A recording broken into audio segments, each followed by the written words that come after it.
இந்தியாவின் வரைபடத்தில் இருந்து ஒரே இரவில் காணாமல் போன அந்த ஊர் எது தெரியுமா?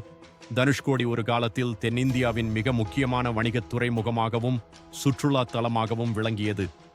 டிசம்பர் 22 அன்றிரவு வீசிய மிக கடுமையான புயல் மற்றும் அதை தொடர்ந்து எழுந்த ராட்சத ஆழி பேரலைகள் சுனாமி தான் தனுஷ்கோடி அழிய காரணம். இந்த புயலின் வேகம் மணிக்கு சுமார் 280 கிலோமீட்டராக இருந்தது. அன்றைய இரவு பாம்பனில் இருந்து தனுஷ்கோடி நோக்கி சென்று கொண்டிருந்த பாம்பன் தனுஷ்கோடி பயணிகள் ரயில் ராட்சத அலையில் சிக்கி கடலுக்குள் இழுத்துச் செல்லப்பட்டது.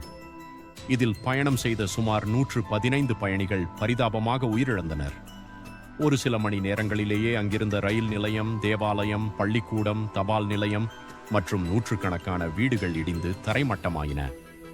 இந்த அழிவிற்கு பிறகு மெட்ராஸ் அரசாங்கம் தனுஷ்கோடியை மனிதர்கள் வாழத் தகுதியற்ற ஊர், கோஸ்ட் டவுன் என அறிவித்தது. இன்றும் சிதைந்த நிலையில் காணப்படும் தேவாலயம் மற்றும் ரயில் நிலையத்தின் எஞ்சிய பகுதிகள் அந்த கோரத்தாண்டவத்தின் மௌன சாட்சிகளாக நிற்கின்றன. மேலும் இது போன்ற தகவல்களுக்கு நான்டா இன்ஃபோ ஹப் சேனல் சப்ஸ்கிரைப் பண்ணுங்க.